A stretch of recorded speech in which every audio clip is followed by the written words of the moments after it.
Welcome. Hello, everybody. Thank you so much for joining us for today's webinar. Today's topic, fall in love with math. We have tips and suggestions to keep your children interested. Says Julie's with us tonight, but unfortunately she's away. So she's entrusted Scott Webster and Jenifer Skinner in to take over for her tonight. So she's with us in spirit, and she probably is watching right now. Okay, so we have some housekeeping points for those that are new to Zoom chat. One, we're asking you to use the question and answer area at the bottom. We want you to engage with us. So please engage to win. We have, Scott, where's that math squared game and that box? Let's show everybody. Game is right here. Okay, see everybody?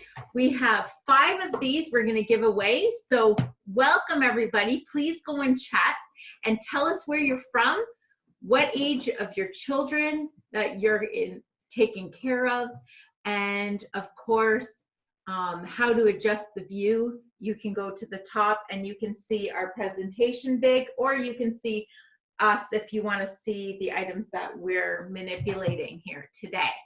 So my name's Jenifer Skinner. I'm the sales and customer support here. I'm a mama for myself and a registered ECE.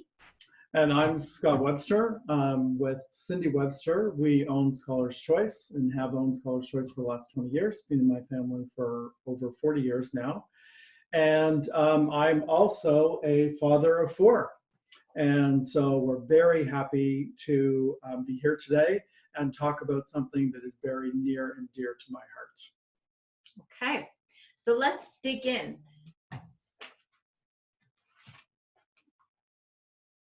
So what we want to start off with is talking about why early math is important. And so math is an important part of learning for children in the early years. And they need to receive a good grounding in math. It's essential life skill as well as numeracy. It helps skills such as problem solving, understanding and using shapes, and measuring and developing their own social awareness. There are some key points here that I think are critical for everyone to understand, and that I can't stress enough. As you know, we've talked a lot about the fact that we believe strongly that the 0, so infancy to age 8, are critical times in your child's life. And what happens in those times from an education perspective make a huge difference to their trajectory in terms of who they become and whether they grow up to be successful and happy and achieve their hopes and dreams. And math is one of those important things. We all know that it's extremely important, but by the time the child is 8, that they are great readers and they love to read. But the other thing is they need to have a healthy attitude towards math, and it starts early. I can't stress this enough. Too often I hear comments like, I just don't get math. Well, you know, I'm not very good at math, and look at me.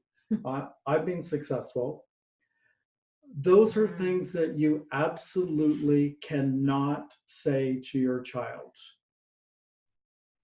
As I said, it's important for them to have a healthy attitude towards math. We're not saying that our children are going to grow up to be mathematicians or rocket scientists.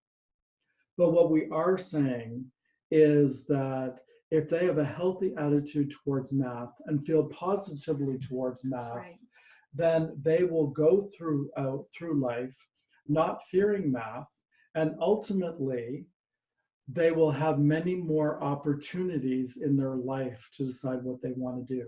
I don't think that we really understand how math really is all around us and is woven through many different careers.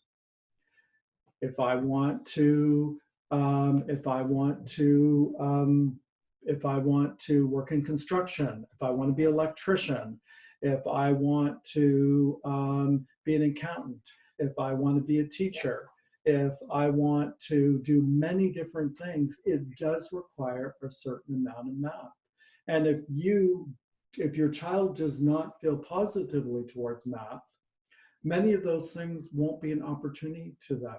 Not because they won't have the necessary math skills to do them, but they will go through life discounting their ability to do math.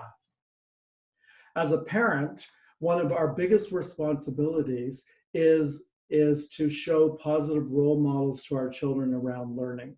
And so it's very important that as parents that we talk positively about math. They need to hear us always talking positively, never discounting the importance of math, never talk about it being difficult, never saying that some people don't get math. We can't do that.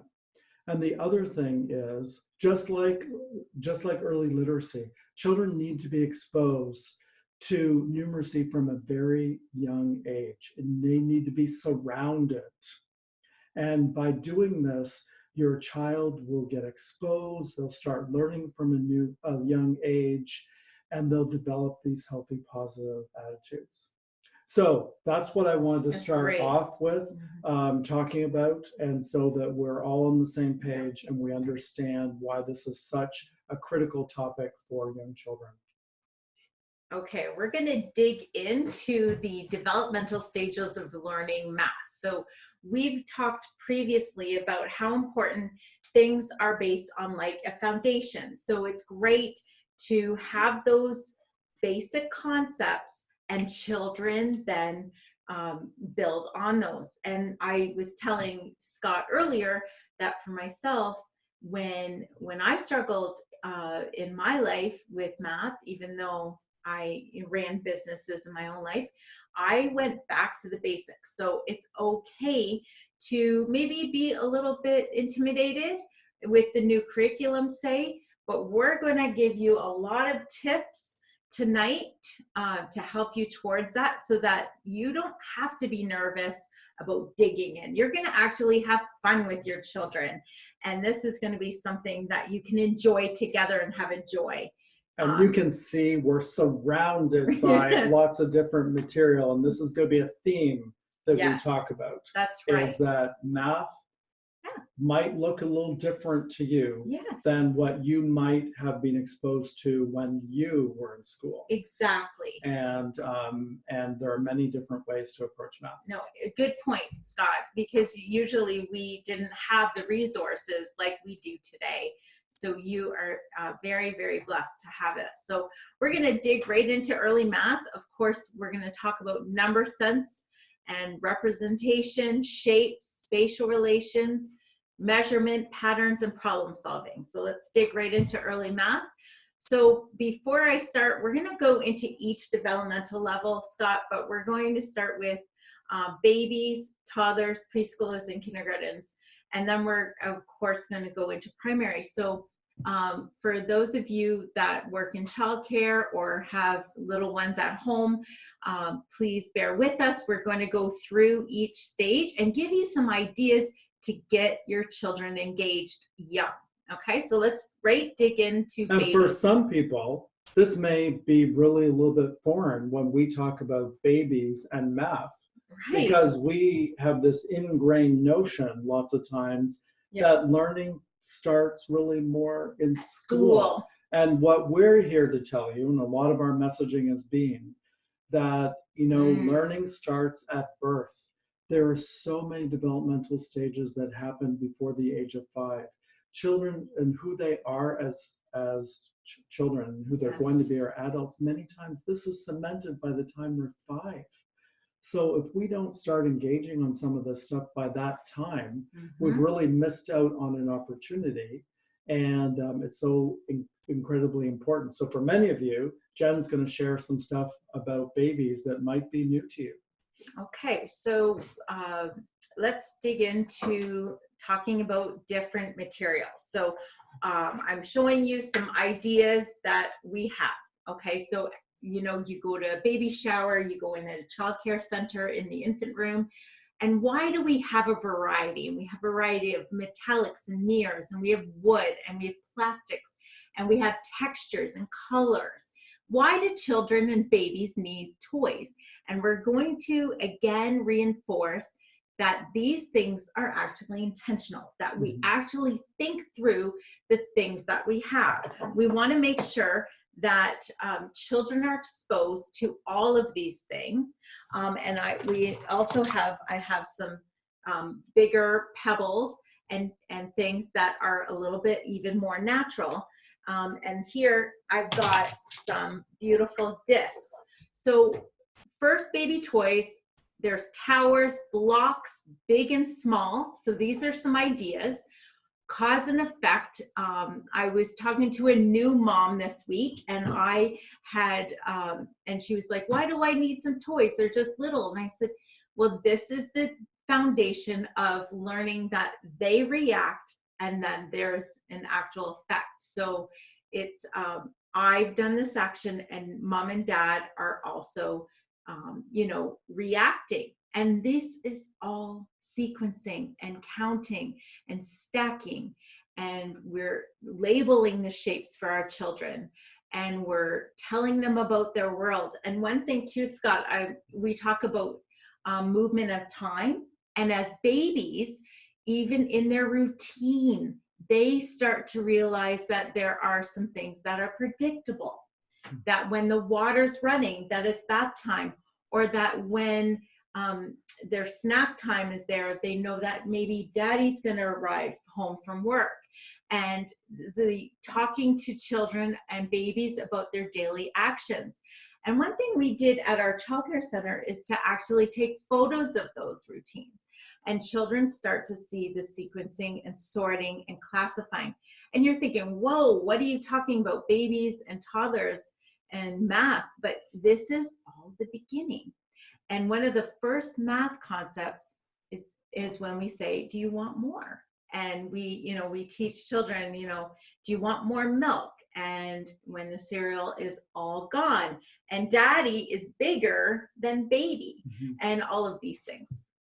So that's very interesting. And so I think for some people who have been exposed to this, it starts allowing you to understand what math looks like for a baby. Right. Because we don't necessarily think of these things as math. Maybe not. But that's the reality is it's the very early stages of math. That's right. So let's take a look at what it looks like for toddlers. Okay. So for toddlers, you can see the developmental levels, the understanding numbers and how many, and comparing and measuring things. And one thing that if you think about your toddler, so you think about two-year-olds, and you think about how excitable and busy and active they are. So one thing we note is the spatial sense. Toddlers are active in position, direction, and movement. They crawl through tunnels. They like to explore space. They go into the reading cube. They go under the table, over the stone, up on the bed, down the stairs while counting them. And we compare and measure facts and fast and slow. And then we put correct piece into the bucket. So one thing also I said is they make things to break things. And that's okay. That's developmentally appropriate for them. So they'll make a sandcastle and then they'll break it. And then they'll put things in a bucket and they'll dump it. And sometimes toddler teachers in your childcare or mom at home in the playroom, you'll see things scattered. That's actually developmentally appropriate. They do have, that's how they deal with their patterns and numbers. You can see when you ask a toddler how old they are, they start to use their fingers. I'm 2 years old, and they start to use other objects just to let them know. So they're beginning to number things. We encourage sensory bins and water play. We encourage to fill containers and empty them. And that so you have, your mud kitchens and you have your sensory bins. And again, just like the infants, you're going to use different shapes. So here we have different colors. very, very simple shapes and colors. And we have counters and loose parts. So again, we want to encourage you to use and be confident in their interests and use those things, because they can start labeling the differences in their natural space. So they can see. So we're going to see a lot of shape sorting and color matching. That's right. And other sorting. Yes. That is the beginning of numeracy, in more of a sense of what we might think it looks like. And so those are very important. It is. Okay. And Should we go on to preschool? Let's go on. And you can go back and review this another time on our channels. Let's go to preschool. So preschool, it's actually 2.5 to 3 now because of our full day learning here in Ontario, but some of you still have preschoolers 3 to 4. So one of the things that we suggested is that you set up a tough tray, and we're going to show you the next slide what that would look like. But we have a whole bunch of resources on our blogs and on our Instagram and Facebook of ideas. So if you're struggling with ideas, please reach out and we can get those to you. So one really cool idea we had was to set up for that early math is to set up game pieces with cars and numbers, and the children roll dice. And here, I'll show you some bigger dice for children to start identifying symbols, which would then equal numbers. So children are capable of doing that. And then they can move the car pieces according to the number that they got. So it's really fun for them to have that success of the patterning and the numbers, and to play games. So that's the other thing that we do is in preschool age is to start doing cooperative games. And the ones that we use is things like Count Your Chicken. So Scott, talk about those little games that we talked about earlier about preschool and school age. Learning those. I think that, and we'll talk about this a little bit more later, is that game playing is very important. It's a great way, especially at home, for us to positively bring numeracy into our child's life. And it's basic things. And one of the most powerful tools of all of these things is a deck of cards. And so there are infinite different games that you can play, you know, from a young age, whether that's war, crazy eights, cheat, many different games that start, you know, children recognizing from a very early age numeracy. And the thing with all of this stuff is that, you know, you can start any way you want. So if your child is young and you only want to focus on 0 to 9 or 0 to 5, well, you just take, you only have those cards. You have like 1 to 5. Well, you have total control over that. And that's the other thing important to know, is that you use the tools that you have in the manner that you want, and you adjust them. You know, that's why we always talk about the fact that games come with instructions, but we have full control over changing the rules. And so as long as we decide what the rules are at the start, we decide how it wants. So if we're working with a multi-age group of children, we adjust the rules so that a younger child plays by slightly different rules set than an older child. For instance, a younger child could be working on addition if we're talking about math squared, whereas an older child could be working on multiplication. Exactly. Or even like this one, Scott. A baby is going to play with this differently than a school ager, right? So we use a whole bunch of different things. I'll give you an example here as well. We have we call these the Unifix cubes, And we also have geometric shapes as well. And those shapes here, there's some here, tangrams, and we also have the fraction squares. So this is going to look different for a preschooler than a school ager, but these are things, many different loose parts, natural out in nature and manufactured, that you can provide your preschooler to help them with not only numbers, but the concepts of predicting and cause and effect and spatial awareness, and also cooperative and competitive games will also, give them that challenge.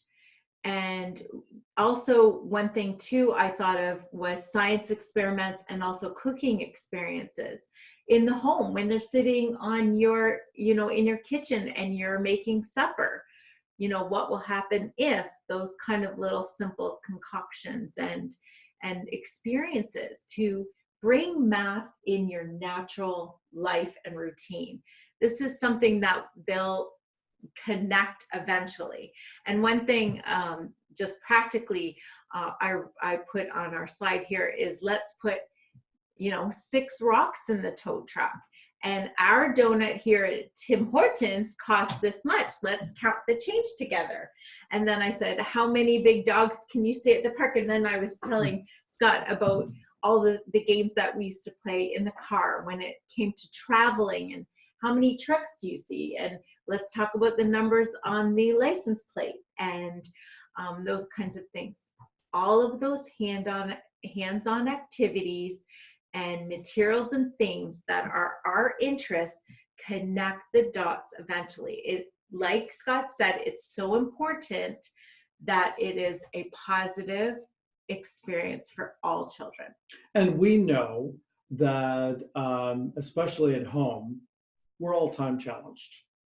Cindy and I had four children in 6 years. We had a lot of young kids close together, and we both worked. Yeah. And we know that we're all time challenged. And so it's really important to be able to bring numeracy and math into your normal routine. Mm-hmm. And so that it isn't something additional that you're using. And so like Jen said, when you're talking about all of your routines, like in terms of, cleaning up, yes. Do you you count the things that you're cleaning up? When you're cooking, do you start showing them, get involved in doing measuring? When you're baking, start showing them early concepts so that they get some feeling for, that early fractions. That's right. We do these sorts of things. Do we bring music into it? 1, 2, buckle my shoe. Do we bring all sorts of different activities? These are all things that we can do lay over top, but we can do them while we're doing other things. That's right. Because I think, we all need to face reality. Mm. There is only so much we can do. But this is important because we would all agree that our biggest legacy is going to be the fact that our children are going to grow up and change the world. And they're going to grow up and change the world because we've given them a great foundation in learning so that they could become who they were meant to be. Mm-hmm. And so we need to take the time. And we want to give you ideas that are easy to incorporate so that you can start thinking about, what could I do, when I am doing this? They're watching me get ready in the morning. What can I do there to be able to bring in a little counting exercise? All sorts of things, bigger, smaller. That's right. Over, under, different shapes. Like there are all sorts of things. Once you start thinking about it, you start realizing it. We spend a lot of time in the car. Mm-hmm. If you happen to go through a drive-through, for a very young age, you see on the menu, they're all numbered. I want to order chicken strips. Well, what number is beside that one? Oh, that's 4. Oh, you're right, that's 4. When you start thinking about this, there are lots of different activities. You know, if when I'm driving and I'm seeing numbers or shapes, you know, are we incorporating that into a game? You know, first person to see a 9, first person to see a 3. You know, tell me when you see 3 of something. All sorts of different things. And again, I'm just driving. That's right. I'm already doing something I already have to do. So what can I incorporate? So it requires you to be intentional.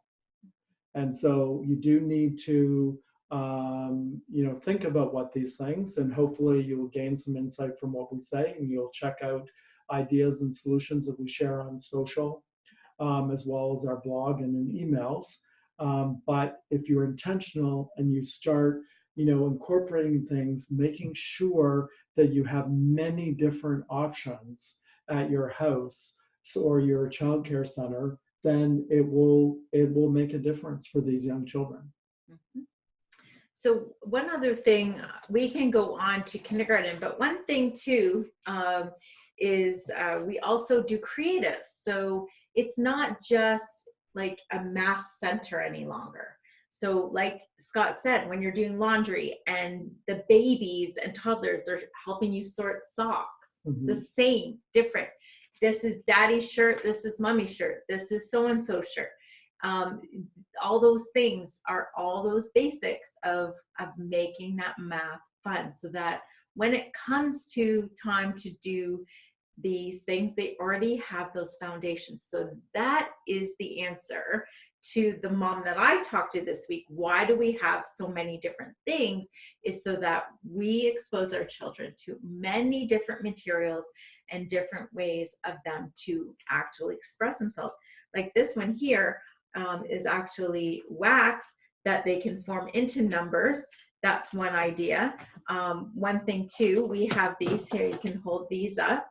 And so this is super fun for little ones. What number's on your special egg? And I have a 2 on my special egg. And in there, I can see what I can find. I have 1 dinosaur and 2 dinosaurs. And eventually I'm going to connect this symbol with this challenge of how many in here. And kids love to discover things, and that's why it's so great. This is such a great activity where they're open up and then they can discover what's in here and start identifying, you know, what 3 looks like. And in my example here, if you can see this, I have a Triceratops and 2 Brontosaurus. And so this is very early addition, so that I can see what 3 looks like. It looks like 1 plus 2 equals 3. 1, 2, 3. And so just from a very early age, we can start doing this. One of the things that I wanted to share as well, you know, I started off by saying that, you know, it's super critical for children to be great readers by the time they're age 8. And it's very important for us to draw the connection between language and math. If your child can't read, is not a strong reader, language is brought into math at a very young age because we start doing word problems. And if they can't read, then they're going to really struggle with successfully doing and understanding those problems. And also, today we have to explain how we got to the answers. And so again, if our language skills aren't strong, we're going to have more difficulty communicating. And if we have difficulty communicating, it's going to hurt our confidence.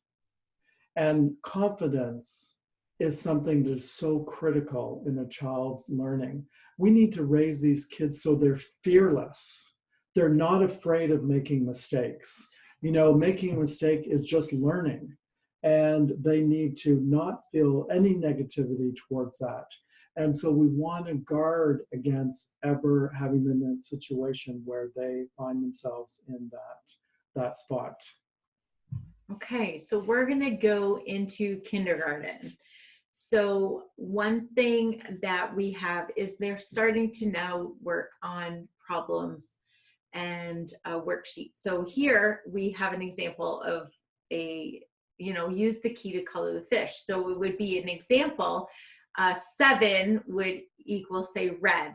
And then they would find all of the numbers, and you can, like Scott said, you could use visuals to help them figure out the answer with all kinds of visuals for those that require that. And we have the playful learning approach and the senses, and having them have that tangible visual is really, really helpful for all of us, just to confirm in our brain. It connects our brain and then it becomes our own. So that's why we say to have the visuals. So 9 minus 2 would be, we would color it that color. That would be something we would do in kindergarten. And we would provide lots of fun items to count. We created numbers with twigs and pebbles to count quantity. I labeled numbers everywhere in our kindergarten class, and ordinal numbers, the order of first, second, and third. And I said that would be like at recess, and we talk about those things. Basic addition and subtraction, games and challenges, and we'll talk more about that. And then we talked about shapes and sizes and records and drawing symmetrical shapes. And you know what, in kindergarten, the calendar is introduced. So days, weeks, and months. So at this point, we have a time timer here, and everyone can see that. So we use a time timer so that Scott and I know when an hour is up and our time is coming to a close. But so we need this, and this visual is amazing for the passage of time. So days, weeks, months, and minutes. And this is a great tool, as well as we have some big clocks as well to show time and doing the hands and the concept of time passage. As well, some ideas to get your children engaged in math is setting up hidden treasures and then creating a simple map and coding for them to follow. Have children use cue cards, create bar graphs about, how many, I don't know, Brussels sprouts you're gonna eat for supper, and pictographs, and how many shoes do you have at the door. So, leading a game in bingo. These are just simple things that we use just to bring that math again, practically finding even numbers and odd numbers, and weighing things, and measuring your children and putting them on the wall. And I was watching our nephews, and I put that they wanted to measure Miss Jen, and so I went on there, and the 2-year-old and the 7-year-old wanted to mark their measurement, and we did numbers, and they used a measuring tape, and they're engaged, and they were having a blast doing that. So classifying and sorting items, hopefully some of these ideas will trigger some more ideas for you to do in your class and at home. And you can see that we've done an example here of a tough tray for early math, where we're doing counting, sorting, shape classification with counting, and you can see in terms of big, bigger, biggest. These are some examples of how you can use the tough tray. Really is so versatile. We can't stress enough that this should be in, from a childcare perspective, it should be in every single classroom. That's right. Because it can be used in babies, toddlers, the preschool room, JK and K, and even into the primary grades. But at home, it is so versatile, and it can be used for so many things. at a basic level, it can contain play, and because sometimes that is something that we want, contain children. But it's just so versatile. Here you can see where you can write on it. And you can put concrete materials. Many times we've done science experiments in it. That's right. We've shared small world play where we've created environments, and so versatile. Okay. You know what? The other thing I wanted just to bring up for kindergarten is this here.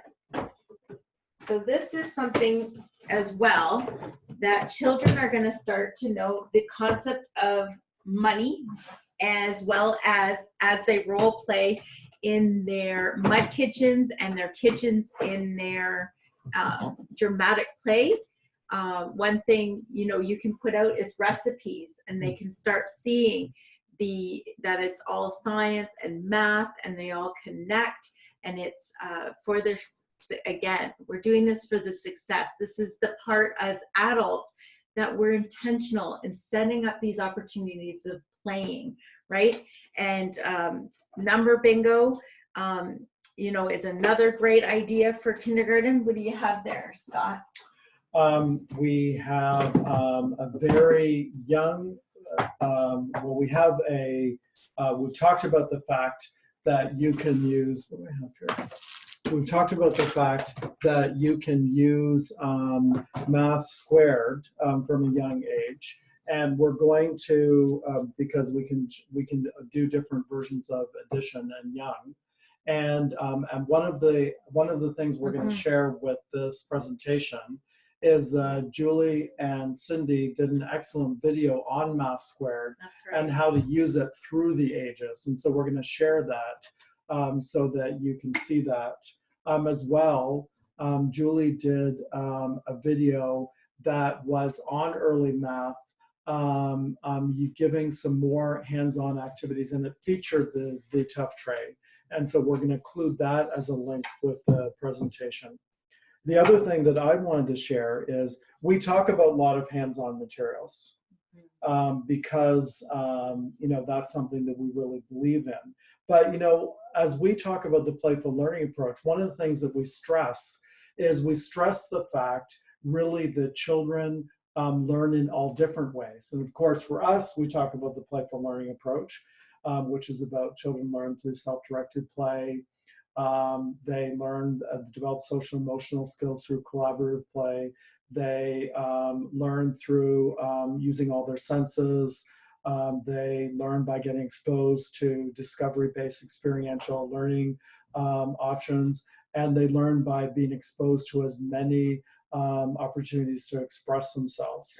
And so that's how we talk about how children learn. And so it's important when we talk about this, when we talk about math, that we think about it that way. And so in some of the activities that we set up, we would allow the children to lead the play. So we may want to emphasize that we want the children to focus on learning their early numeracy from 1 to 10, and but we're not going to lead that activity.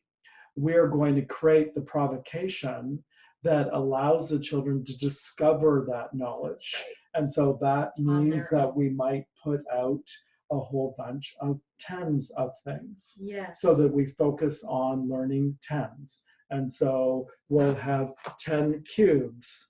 We'll have 10 pebbles. We'll have 10 pattern blocks. We'll have 10 dice. We'll have 10, you know, light up discs. We'll have 10 shapes.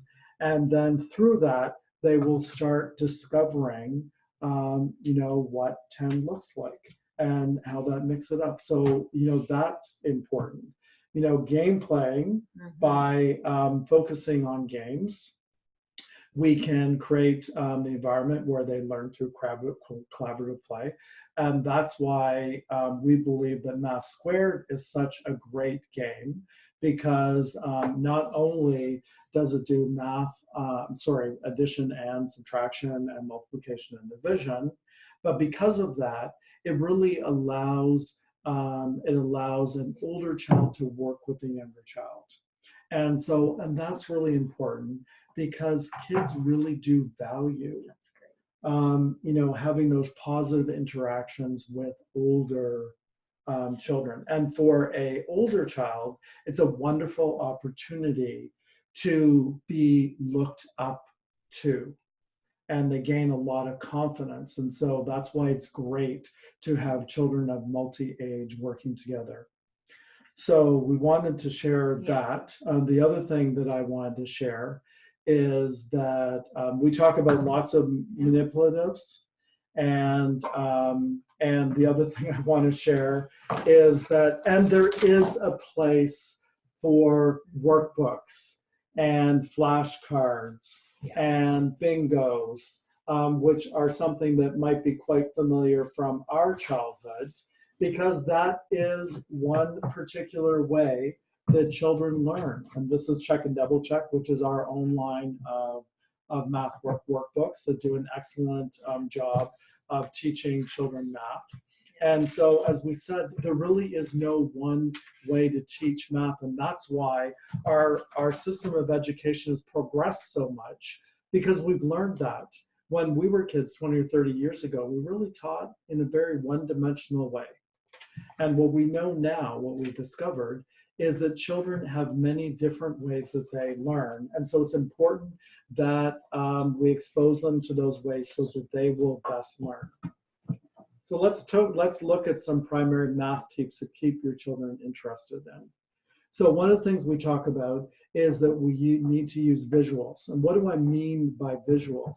Well, part of what I mean by visuals is that they need to see. We talked about this earlier.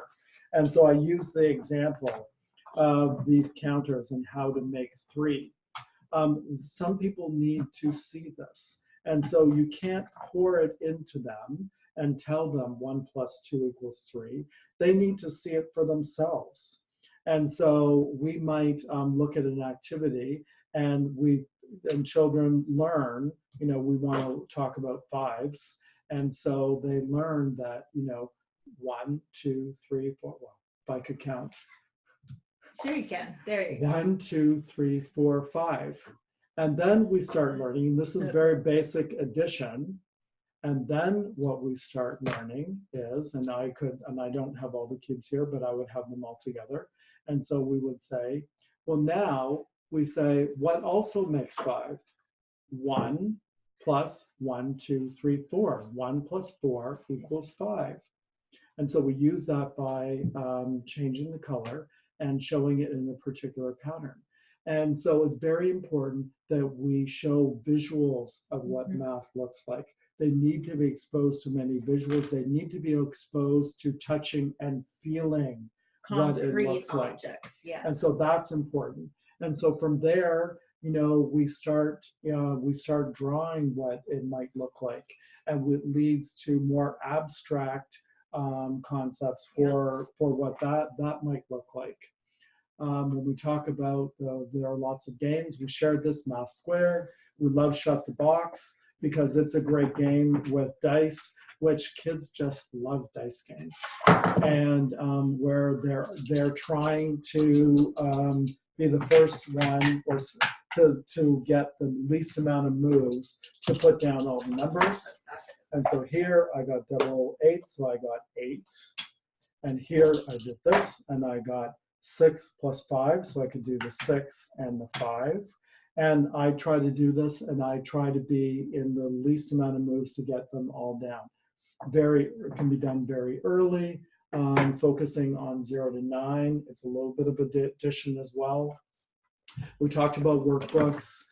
We talked about practical activities around fractions and measurements, measuring items in your home and the class, using objects from nature, which we'll share shortly, that talks about geometry, graphing, and we encourage using math language, the language of math.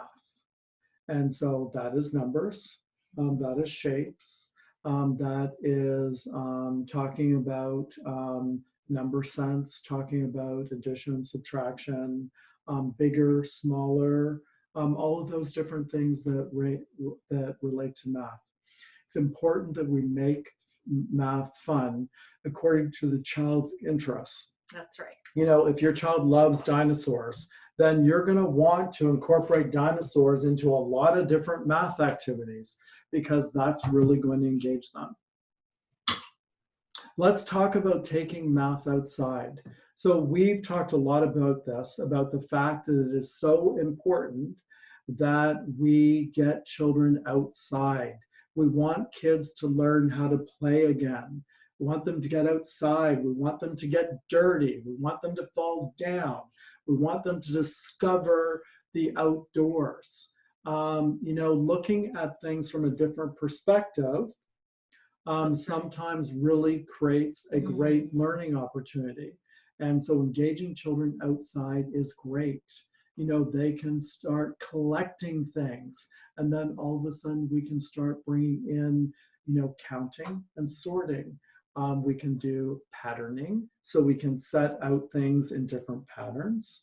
We're going to do a stick, we're going to do a rock, we're going to do a stick. So also beginning sequencing.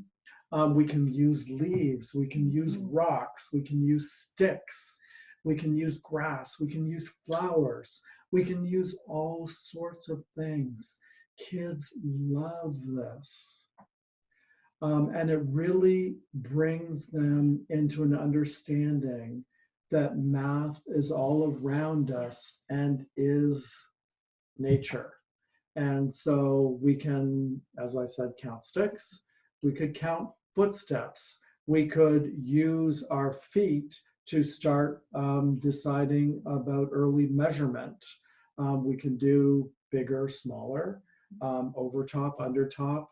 We could start doing beginning structures so we can see, you know, what actually will go on top.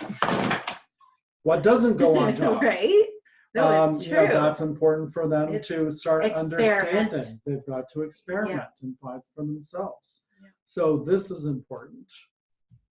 Okay, so we're encouraging you to bring math into your daily language. So use language of math in your daily conversation. So like Scott said, counting things, children can start taking over, and like he said, is this less or more? Count down with the walk signs when, you know, when you're stopped in your car with your children. So you're going to count down. So it's, you know, 10, you know, you're 10, 9, 8, 7. So they can start doing that with you. There's numbers and signs everywhere on things around this, in the streets and at stores, and counting. And so count when possible how many people are here, and we've got to set the table for dinner. And then if one more person joins us, how many would that be? So we're going to encourage you just to make it very natural for you to, you know, not to be, you know, anxious about it. And then let's go to the next slide. Why do so many students, Scott, at the end of all this, struggle with number sense? I think that they struggle understanding exactly conceptually what it is. And so, and that's why we've created a lot of different manipulatives that people can use. And I shared this example already when I was using the cubes to kind of show you what 5 looks like. And in this slide, you can see, you know, this is showing what 5 looks like. And in the one example, and it shows you beginning addition. We can see 5 plus 0 is 5, 1 plus 4 is 5, 2 plus 3 is 5, 3 plus 2 is 5, and 4 plus 1 is 5. And they can see it by relating to hands-on materials. When they see it on paper, it doesn't necessarily make sense. And so for some kids, that is important. So that's very important that, that we do that. And so one of the last things that I do want to share is that I want to reinforce the fact that whether you work in a childcare, you work in a classroom, or you're a parent at home, we all need to be super positive about math. We need to encourage all children that that they are totally accomplished at math, and they're totally capable of being successful in math. And we never, ever, ever can expose them to any negativity to math, because it will lead to them not achieving the ultimate of who they're meant to be. And who they're meant to be is who they're meant to be. As I said before, they don't need to be rocket scientists, but maybe they do want to be a rocket scientist. Right. But if they have a bad attitude towards math, that is going to be challenging. And so it is so critical. If we've created an environment where we have impressed upon young children that the belief that math is difficult and only certain people get math, and you either get it or you don't, we will have done a big disservice to our children. That is not true. And as I said, I'm not talking about the fact that some children are going to be stronger or weaker at math. That's not what it's about. They need to feel positive about math, because many of the things that we grow up to do don't require calculus. They don't require help, like really high level math. And so, but if they at a young age have tuned out around math, there's going to be a lot of things that they're not going to choose to do that could have ended up being very fulfilling for them and really what their calling was. And so that is very important. So that is what we wanted to talk about today. And we hope that you enjoyed what Jen and I talked about, and you got some ideas and solutions that you can easily implement into your daily life, either in the classroom or at home.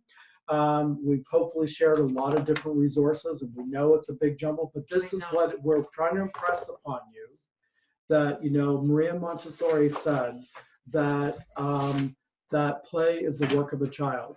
And so what that means is that our children need to have the proper tools in order for them to learn. And we would never think that we could be a successful mechanic if we had one wrench. And so that means that our children need to have as many tools as they possibly can for them to successfully learn. And we hope that we've shared that with you. We wanted to share that we're thinking that we're not going to do a webinar on Christmas or on Boxing Day. And so our next webinar is going to be on January 28th. And it's going to be about early literacy. And so you're going to be hearing about that soon. Please share this information with as many people as possible. We want people to hear this message because we want to have an impact on young children, and we want to make a difference in their life. And we would like your help in doing that. What else do we want to talk about here? We're going to do a draw. Yep, we're going to give away 1 of 5, so fraction. Okay, perfect. Okay, let's go to our next slide. We're going to give away Right. 1 of 5. So thank you so much for engaging with us. And then after this, we're going to do some questions and answers. So if you're able, stick with us, and we're going to do our best. Lisa Nazar. Hey, congrats, Lisa. Margaret Cowan. Margaret. Jerusha Richards. Sorry if I pronounced her name wrong.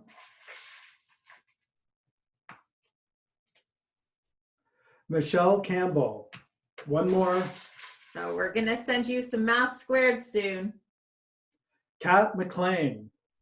Thank you very much and Yeah. congratulations. And we have a few questions. Okay, so what we're going to do, so one thing that you need to know too is we're going to reach out to you that we have, 19 retail locations across Canada.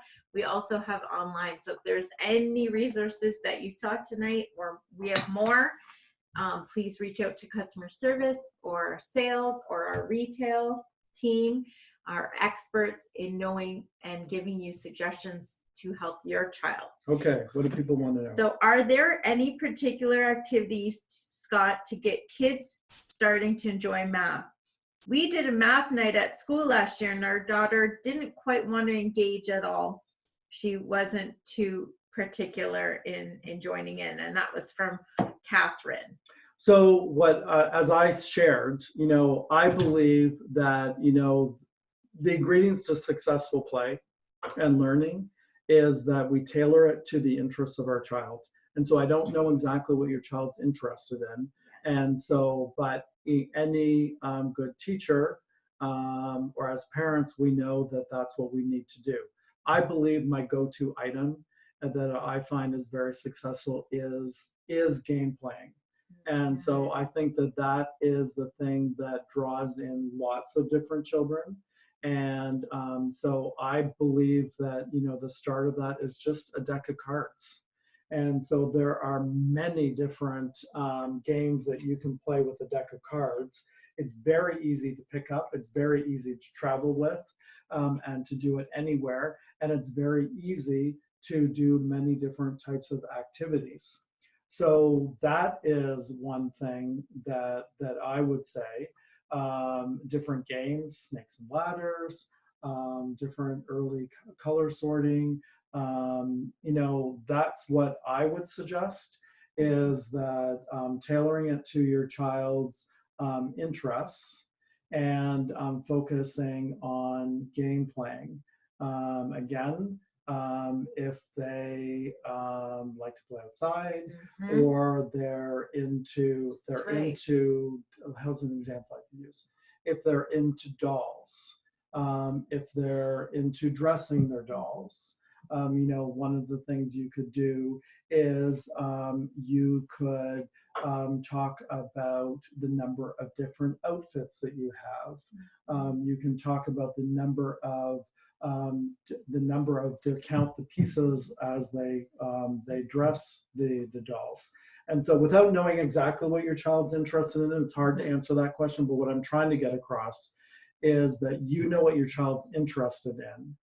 And so what will be successful for you is identifying what their interest is and tailoring at that. For instance, if your child loves Frozen, having a counting game like a Trouble game that actually is themed in Frozen probably would be a great way to get them engaged. And so that's what I would say.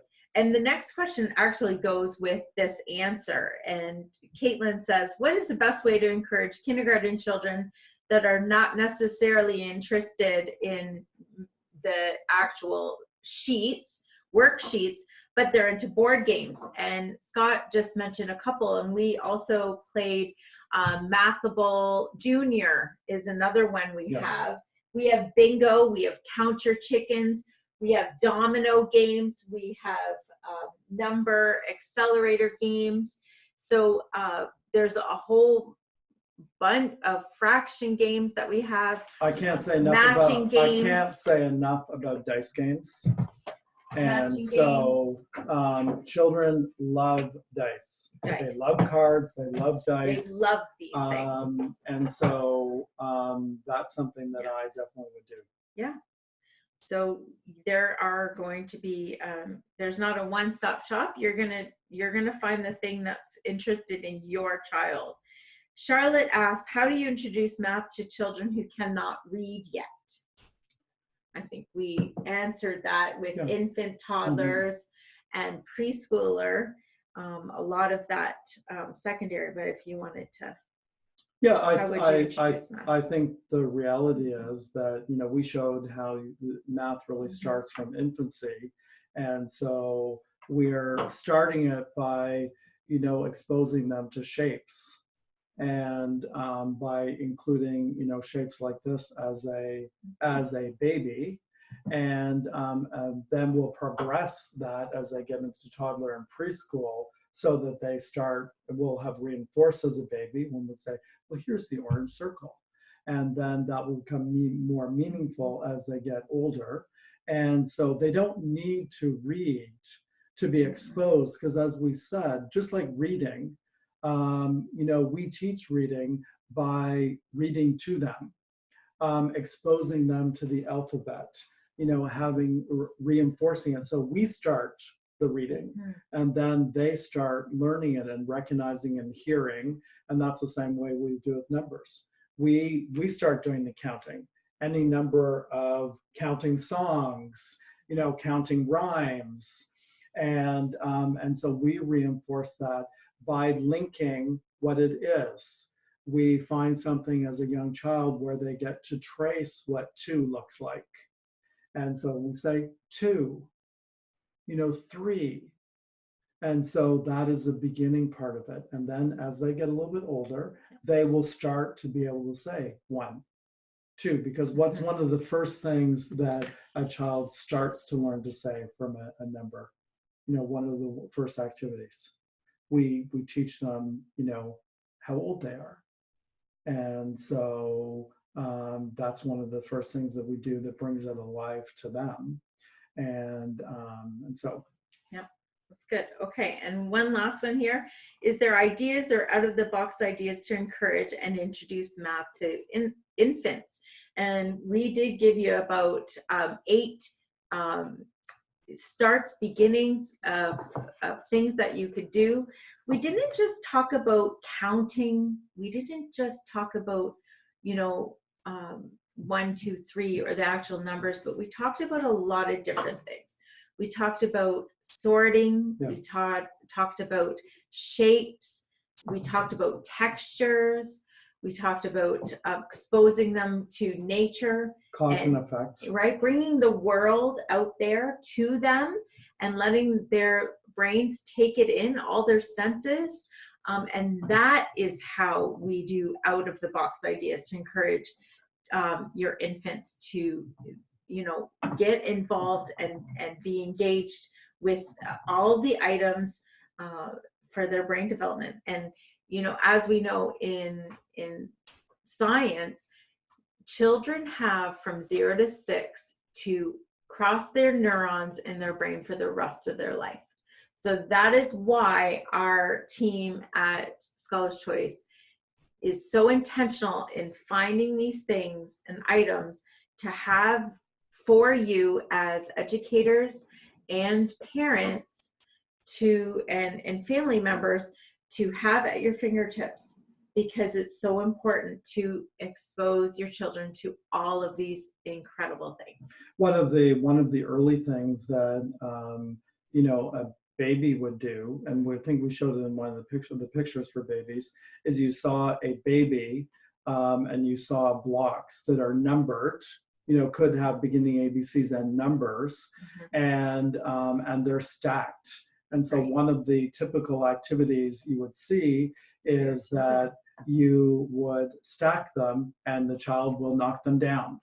And then you'll stack them again and the child will knock them down. And so you're reinforcing not only the numbers because they're seeing them, but you're reinforcing, what happens when they do this. That's right.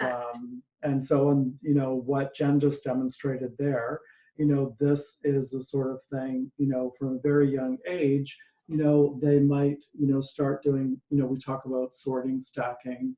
And so they're saying, they'll start learning, what actually stacks. This is, what doesn't work. Right. Beginning, right? Yeah. And so these are some ideas. So I know there were some other questions I hope that our team will have answered. Nope, we've done. And so I hope that you had a great time today and you learned some things. Please reach out to us if you have other questions. As we said, we're going to be sending out this deck to you. The webinar will be up on our website as well as on our YouTube channel under playlists in the next couple of days. You'll receive an email as well. And in that email, we'll be sharing with you the video from Julie that talks about early math and some activities featuring the tough tray. And also the video of Cindy and Julie, where they did a fantastic job showing how math squared could be used through the ages, through early numeracy into a little bit higher math skills. So thank you very much, Jen. Yep, thank you. Did a good job. You too, Scott. Make sure that you join our community. Follow us at Scholars Choice on Facebook and Instagram. And you loved the webinar. Thank you so much for your positive feedback. We have a weekly video series, Monday, Wednesday, and Friday, so be sure to join us. And it's been a great night. Thank you. Bye. Goodbye, everybody.